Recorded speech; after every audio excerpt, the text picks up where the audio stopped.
Boom. We're in. Don't need that. Don't need that. Okay. Cool. Took some setup, but we're in. All right. So, now that I have this all working, I'm going to walk through some of what I'm thinking through on my songwriting process in general, especially in relationship to this new song that I've been trying to dig up and make sound a little bit more pro. I find, first lesson, the first thing I find, well, just in general, I found that as I've worked through songs, there's examples like The Mirror that I've worked on that I've taken a step away from for multiple months even. And you come back to it with fresh ears and from what you've been working on, what you've been doing, even experiences. Doesn't have to be music directly, but those things can inspire you and give you new tools if it's music specifically to jump back into a song and be able to, give it some new life and give a new perspective to get you out of that writer's block you were in. That's a huge thing that you can do. In conjunction with that, write as much as you can, like all the time. If the idea sucks, follow it through as far as you can, as far as you can stand it, and then leave it alone. Sometimes you're like, I showed my friends this song, it wasn't that good to them. You come back to it, and it becomes something that's way cooler. And that example is this song. Even though this is more of a draft at this point, from where it was before, night and day. So let's jump into it. This is the song loosely called Runaway. I'll play it all the way through and we'll talk about every bell and whistle going on and what I'm thinking. Let's go.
and then this part would fade out.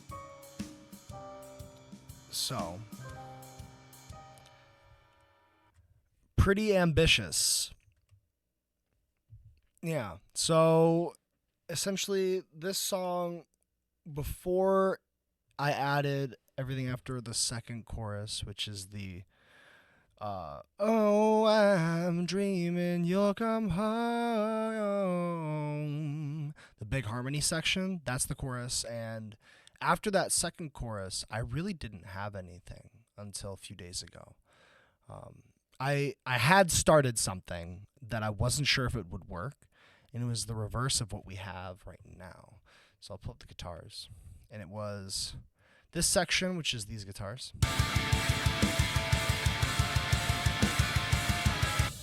And that came right after this. Kind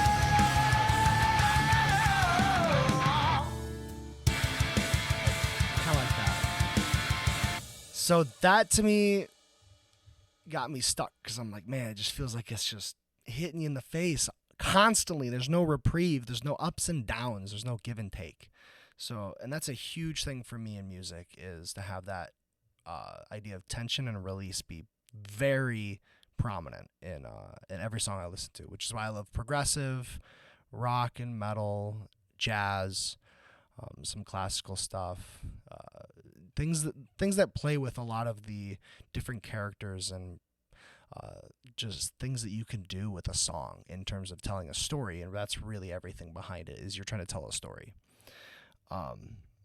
And other people do it differently, but I like to tell stories through my music, which is why I love this progressive kind of structure. Is with the lyrics as well as the music, you can kind of take into account, like, okay, this thing's building, it's epic, it's big, it's angry, but it has lulls and points where it gets softer. So when I'm going to write these lyrics and finalize them, I take that into account with what theme I choose, things that include both this like beautiful soaring kind of sound with the chorus, so something maybe beautiful in there, or some actualization, some sort of aha or turnaround from all this heaviness and more melancholic sound. Even for the softer stuff, it's more melancholic, and the chorus is this big uplifting thing. So I want that to be a juxtaposition in terms of what I can build in terms of a story. So like, for example, I had a story of, there's a and I might still do this because I love this concept. There's a soldier or a Marine or whatever you want your story narrative to be around, some sort of devotee to a cause. And they were a very strong and expert in their field of combat, and very capable of handling themselves and protecting others. And they've devoted their life to protecting others in this sense, and he loses his wife to a raid or a house invasion, and that eats away at him, because his whole purpose in life up to this point has been to protect and be the savior or the protector of people's lives, and the closest person to him, his wife, is taken away from him under his very out from his hands in his own home. So I want this song to be very dynamic and built around that idea, if I do keep it, which I really like.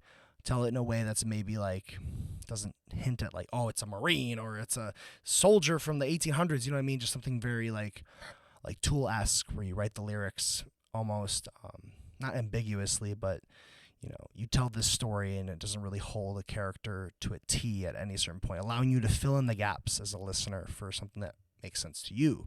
This feeling of losing something that you swore to protect, that you would never give up, whether it's a good habit or anything. I want it to be that open-ended. So telling the story in that sense, you have these angry parts. You're angry that you've lost this thing, that who you are, you were not enough in this case to save this thing that you lost. And then the softer parts will be more of this melancholic, depressive phase of all of that. And the chorus, the big uplifting part, is going to be this dream state, if in case of a soldier, where he's falling asleep. And this is what I imagined, is you fall asleep and he has a dream of seeing his wife again. And it's all uplifting and just being come home, like you're home, something like that. That's just like, oh, you're so beautiful. I can't believe you're still here with me. And then it goes into the heavy parts immediately after the choruses and just back into reality. And then it's just, oh shit, I'm in the middle of a war again.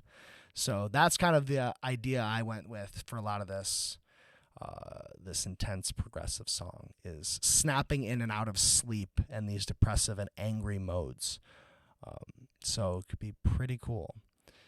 So enough ranting about the idea, but it's still very relevant for how this entire song is structured. So that's something I like to do a lot, is I will usually build with a guitar riff, just because I'm mainly a guitar player and a singer. And I'll just rip through chords until I'm happy with something and piece them together, just stream of consciousness until something feels like it's a cohesive or semi-cohesive 3 to 4 minutes of stuff. Like I will take shit under a drum loop and keep going for like 3 to 4 minutes and take like 20 seconds of something and build upon it. You can get a lot of good ideas out there, and AI and a lot of these preset groove machines. Honestly, like you heard this song, I used drum machines to make this. Does it sound like any other song you've heard before? Maybe, but it's very progressive and it's all over the place. So point being, these drum loops that you can loop for 4 bars aren't going to get you stuck in a rut. You're not going to make the most basic thing ever every single time. Sure, if that's what you're going for, maybe that's even more useful. But you just let that stream of consciousness happen and it'll take you places that you didn't expect to go, even if you're using a drum loop. And same loop over and over. Like this pace is still a triplet feel over really just constant 8th note triplet kick pattern. And those will change, obviously, but like you can hear it. Like for example, verse 3.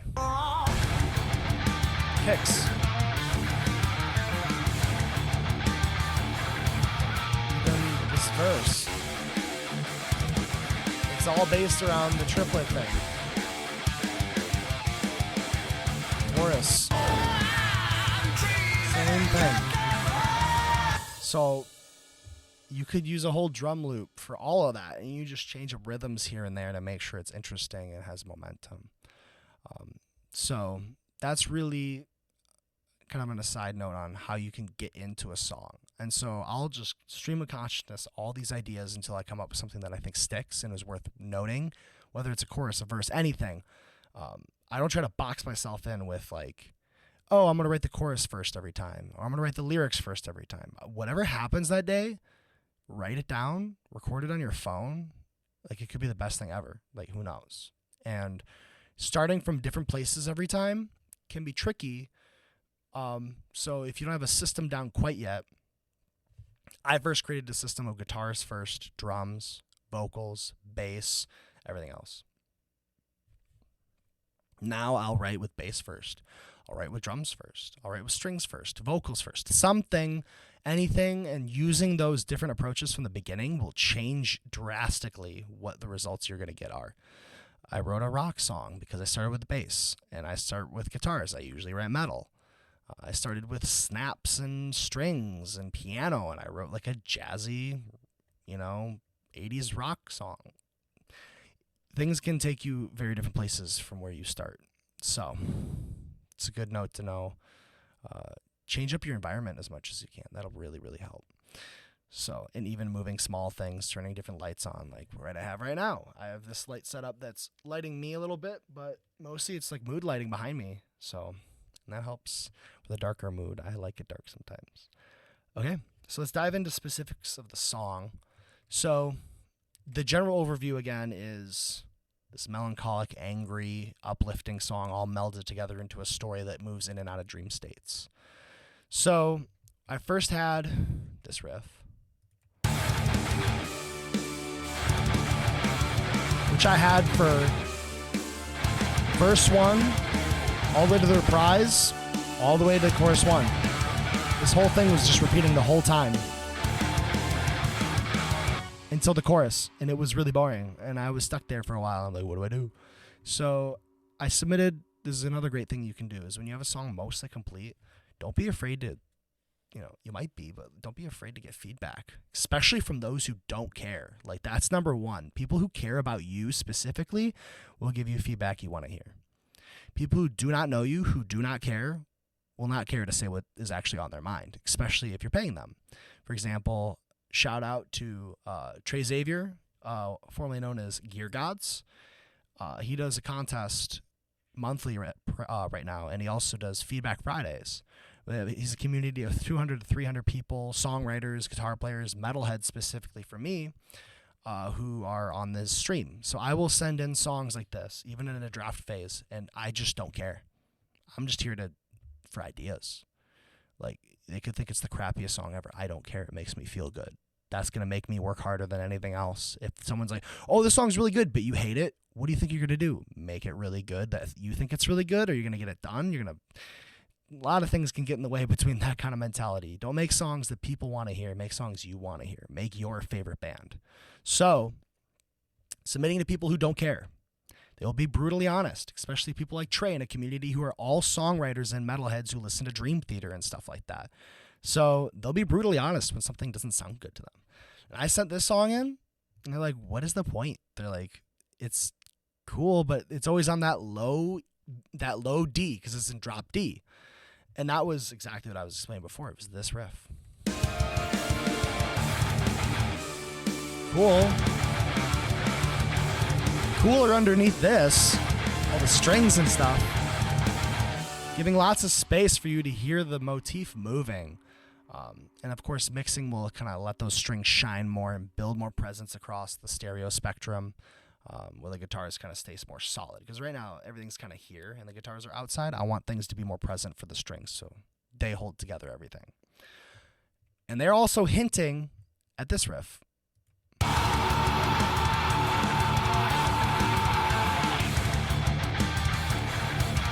Which miraculously, those strings being based off of that little guitar riff here, it's like na na,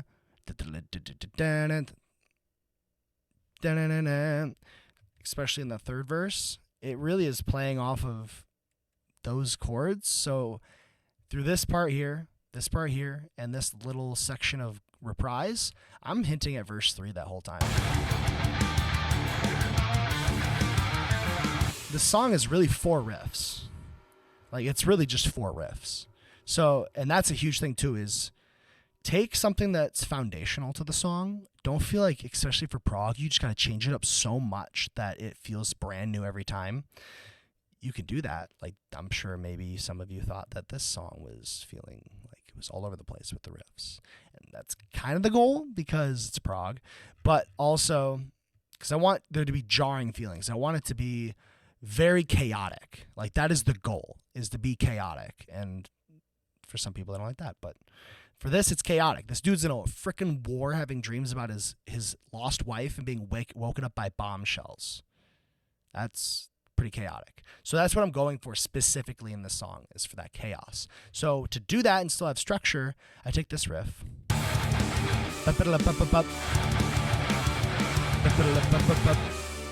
So everything is based off of that, even verse 1.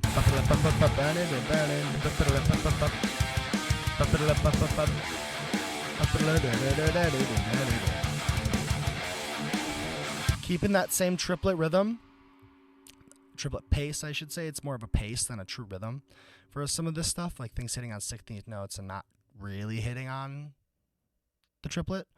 But that triplet feel is still the underlying tone of the entire song, one cohesion point. Every single heavy riff is... So honestly, I lied. It's 3 riffs.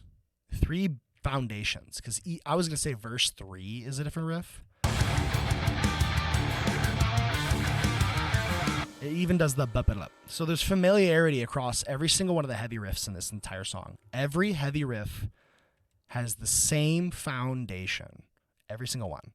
It's just spacing and using of different, chords and stuff like that. Like this verse 1, you'll hear it go between the tonic. If you're familiar with these theory terms, there's the tonic, which is the root note for this is D, just the big open D.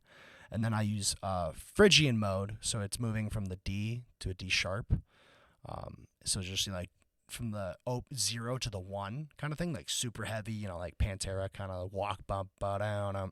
So I'm using that mode where you're using that note, otherwise it's minor.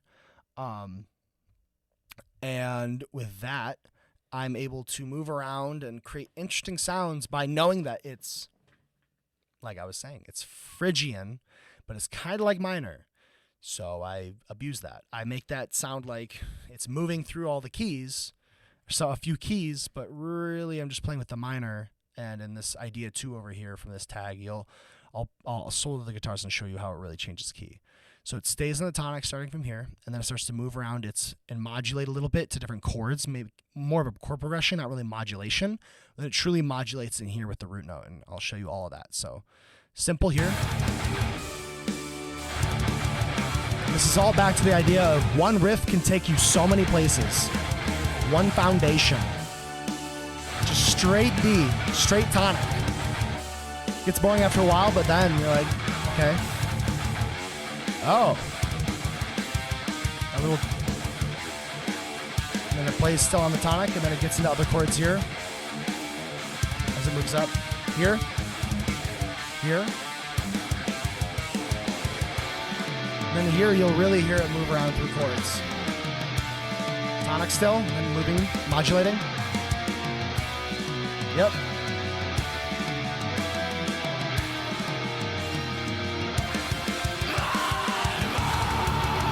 So now, you find yourself back at D, even though we literally modulated through a bunch of different notes. So for the guitar, you might be able to see this. Otherwise, I'll just explain the notes. So, pull up the very audio. And I'll even check to see if you guys can see it. So you can't. But I'll explain the notes. So it starts on D, C, D sharp, D, so using the Phrygian. Then it goes C, A sharp, B. So it's using the relationship you would normally see for, D minor, just straight D minor, where you go down to C, D up to B, because that would be, your... from A, so from A sharp, you're changing it into a different key, because normally B up to C, which is a half step, would be your half step before your whole step before your return to the tonic for D minor. So I'm almost playing off this, like, I honestly don't, it's a whole tone thing, because it's D to C to A sharp. So it's like a whole tone step. So you're just walking all whole tones down, which I don't think is diminished, but I can use whole tone as an example. You see a lot of movies. So you move that down, and then you move back up, and you create your new foundation. You move up to the D, and then the E, and then down to a D sharp. So now you're back away from that key into something that's familiar, that D sharp with the key we were in, that Phrygian. But now its relationship to D has changed, because we have the E to the D sharp, and it would be D, D sharp, F in the key of D Phrygian. But now we created a new relationship for the D sharp, but we're using it very heavily, which is the resolves really well to the D, because D sharp is right above D. So we just got a hint at that being a different spacing away from D. A lot of stuff. So you bring the D sharp back in, so you can feel like you can resolve onto the D being close to that D sharp. So you move up to F, G, and then we do from D it's 2, 3, a 4 to 1 resolution. So that's essentially what I was going for. Is in theory, I think that's a plagal cadence. So you're able to do from like a 5, 5 chord to a 1 chord. So 5 to root sounds pretty good. 4 to root also sounds pretty good. So essentially what I did is I raised it up and modulated through keys that made sense through guiding tones to eventually get back to, something that has the familiar D sharp, making it in the similar key, walking up in a major sense up to G, and then bringing that back down to D in a plagal cadence. So, a lot of big words. Me big dumb, so somehow I understand that mostly, and as you saw me, I was tripping up on what the hell I was even talking about, but that's really the gist of a lot of this stuff, and that's me analyzing what I do when I just stream of consciousness this stuff. I don't try to think too hard. Like really the original chords underneath it where it was 0, 3, 2, 0. I just hold those chords underneath it. So then I changed it up how these harmonies played with it. These ones right here. You can even solo those. So I had these going over just a big D chord, you know, just the going up to the 3. So that would be your F. And then down to the E. Back down to the D. So I used those and I followed those more closely with these guitars to bring it down, to give it some, you know, some tension and release. Something that it felt like this verse 1, this whole thing, I'll play it again, felt like it was over. So I didn't want to keep it just riffing. So I just wanted to calm it down a little bit, which is an idea I had before and wasn't sure of. But hear this and you'll see what I mean. It's like it gets tired a little bit. You're like, okay, if this goes any longer, it's just shred nonsense. So from here.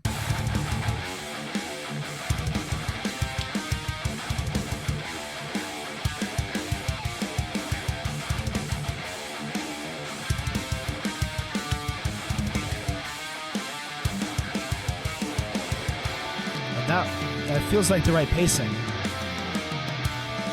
little loud here, but you know, that's mixing stuff.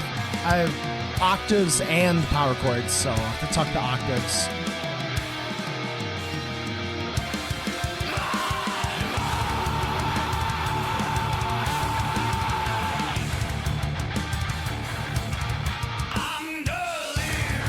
Reintroducing that first riff, but just new flavor to the Phrygian, so I'm not stuck on the tonic. I want to change up the rhythm a little bit here, but rhythm is huge. Panning.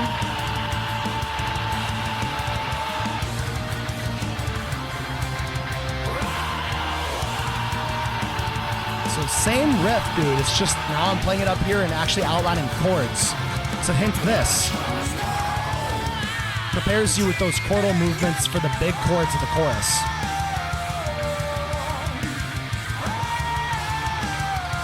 A lot of modulation.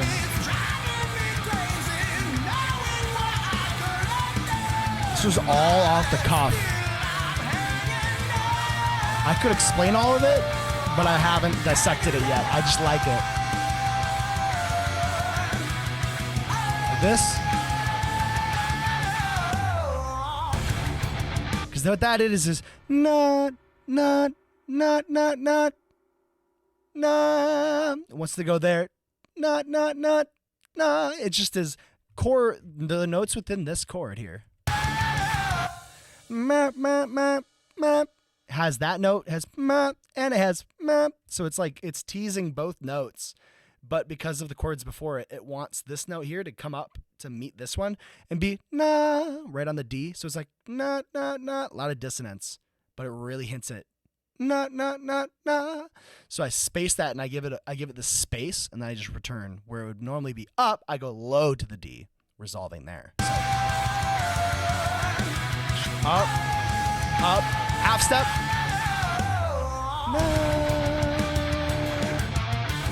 So it's I'm pushing it to resolve there and making it weird as hell while I do it, and it sounds pretty cool.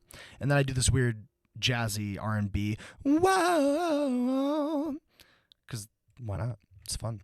So that breaks down pretty much everything from the first half of the song up to the chorus.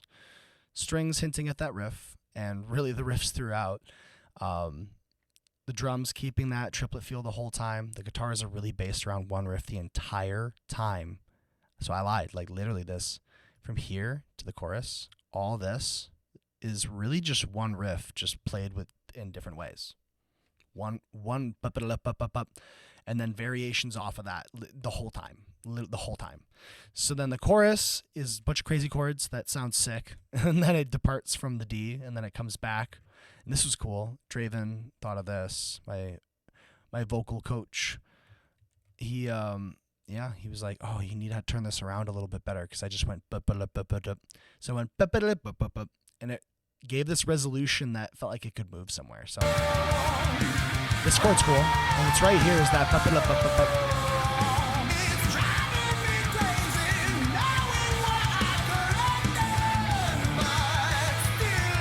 it goes up, down, it's very interesting. So that was an awesome idea. And then, yeah, same thing for the pre-chorus. I bring back these same leads. I try to reuse as much as I can for familiarity's sake, and then it allows you to be more complex without really departing too much from the original idea, which can really lose people. Those who are metal guitar players and stuff, they'll catch on to these things that I'm doing a little bit more, being a little bit more attuned, so they're going to stick around, and that's going to be my niche with this song, with Cope.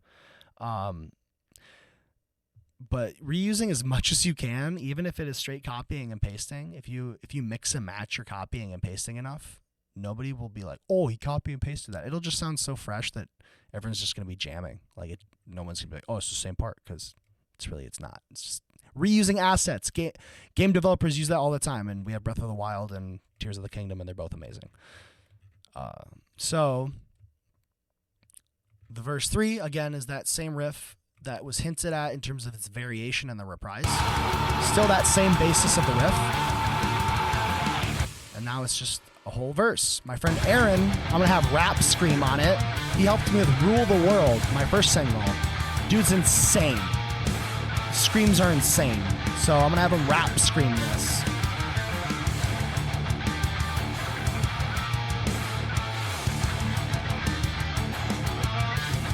Trick 2, what I did with this guitar, this is fake double. This plugin, you can use mono to stereo, but this has mono and it splits it and spreads it. So if you have an idea, you're not sure you want to keep it, instead of double tracking every single guitar riff to get a better reference of what it could sound like, just fake double your guitars until you like them. I do that for everything. And I'll just do one guitar for a stream of consciousness. Just the one guitar sounds like two. Put the drums underneath it. Already sounds pretty good.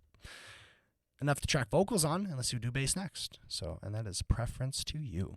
Now to get to the weird part that sounds like it doesn't work, but I have a vision for. So I'll try to justify it as much as I can in what I'm trying to do. So I'll play this chorus into the soft part.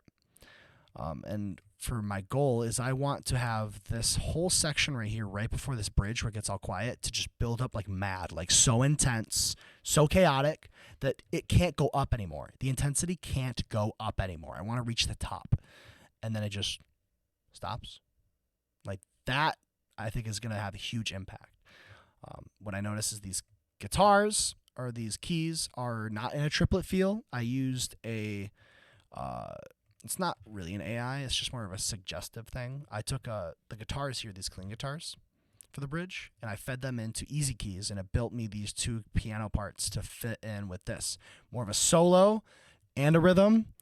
Crazy stuff that people are coming out with. So that's an example of AI, not really AI, but suggestive features, which AI, umbrella statement, suggestive features that it lies in. However you want to define it. AI can be suggestive, and in this case, I'm using suggestive plugins. But things like that are insane, and that's how I want to use AI and things like that, is for inspiration and suggestions. So it was able to build this part for me, which is really cool, and I want to build off of that. But yeah, imagine this coming up to full intensity with screams, the layers, the guitars, the drums, crazy big fill, then just cutting off. I imagine some other things like strings and such to keep that space filled in here, so it doesn't feel like such a huge transition in terms of fullness and richness of the mix, but just the intensity. So let's take a listen.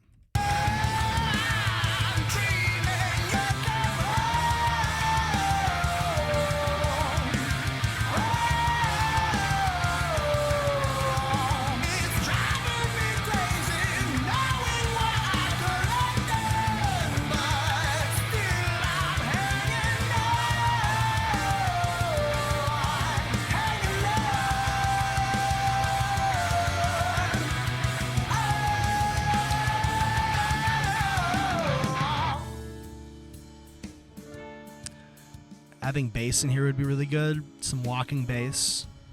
Almost bringing in jazz. The drums are a little too jazzy for me because they're just straight a jazz like rhythm that I pulled.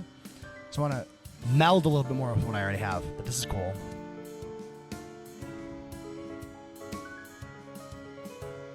Super cool. It's just, as you can hear, the drums in it doesn't match up. And then this doesn't really fit now because of that, but it's the keys. So that's just one thing I have to change and everything else will work. And then I have to fill that space well. I want to have this blend in, fading in the guitars, and then here I want to have like,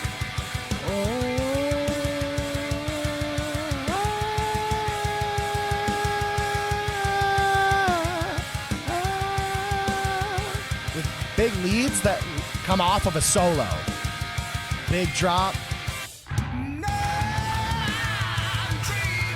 So that's what I'm kind of imagining for this, is we keep some of that fullness through strings and introducing them through each chorus as well, like we do with the pre-chorus, because it already builds into it right here, this pre-chorus.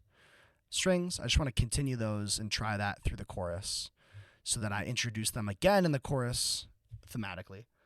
And they just hold into this bridge, and then they keep that space and that weight for the section while still being dropped in intensity.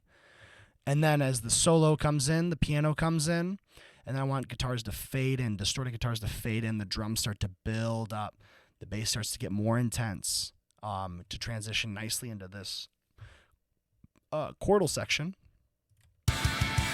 which is the third riff. Still keeps that, like, it's almost like a minor, more diminished version of the chorus. So in terms of related riffs, there's really two foundational riffs for the whole song. I guess you want to look at it that way. This is a variation of the chorus, and every other riff is a variation of the intro riff. So that's the way I try to think, is keep it super simple and just do small changes. So I want this to build in and this be chordal, right? Again, this is a fake doubled guitar because I haven't finalized this idea yet. Because when it gets the leads in choir, I want the leads of the solo that's going to be happening over these chords to just do big holding sustained leads with the choir, like the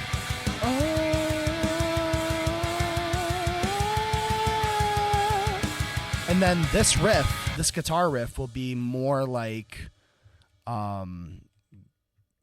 something like this.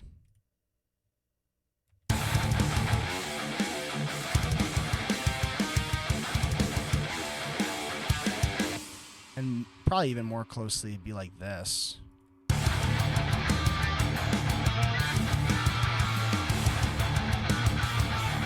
Using rhythms that you've heard before.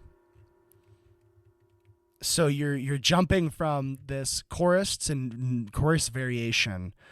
At these leads choir section, you bring back a variation of the combination of this chorus theme, which is this bridge and solo and the chorus, and bring variation and combination of the chorus kind of chordal structure and the rhythms introduced in the first half of the song to make a completely melded riff right here that uses these chords from the solo, but it has some interesting rhythms and like chugs underneath it to bring back the that old riff and just make it feel unique underneath it. So you blend it all together for the very end before the final chorus. And then while everything is sustaining, the leads, the choir, the drums will be hammering away with some of the rhythms of the guitars and the bass, which will be that new riff, the more intricate riff, and just holding down probably like a half time or just normal time with the crashes and keeping simple there. Maybe building the drums more as the riff goes on. Who knows? That's still to be discovered. And then that allows you to bring it into that intense kind of space that I tried to describe here. And it cuts off. So you do a similar kind of thing there. And then you just slide big stop, pause, I guess, right before the chorus. And I'll explore if I want to do that big pause, because I've gotten complaints with my music where I do too many pauses. I like the transition because this is really just a hard transition rather than a pause. So maybe I can get away with a pause here. So that's huge, is pauses, dynamics, all of that is super important. All these rules of simplicity, foundational writing, which that foundational writing is taking something and making variations off of it and doing that as much as you can till you're sick of it, then create a new riff, but try to keep them tethered as much as you can. Key being one of them, the key of the song. So don't just be like, oh, I'm going to just transpose right now. It's like, you should hint at that. And there's ways to figure that out with cadences and such, like I explained in these lead things here, where it changes and modulates the keys, but it still gets back to D. That's something I could talk about more, is how I think about that with the cadences and such. So that's really the entire song. That's pretty cool. We went through all of that. So yeah, theme about war and love in a very, very grand overview, tied into a very progressive song. So yeah, I just got to get to work on this a little bit more, but hopefully that explains a lot of what my thought process is and how I get through a lot of the songwriting. Stream of consciousness as far as you can stand it. Work on it as much as you can. Doesn't matter if you put it away for like months, because you might come back to it like I did with this one, and it starts to finally feel like it's becoming something and not just up to a chorus 2 and then you don't know what to do. So still work to be done here, but I'm feeling a lot better about it than I did 6 months ago. So with that, I'm signing off and hope you enjoyed this video. Thanks. I will catch you later.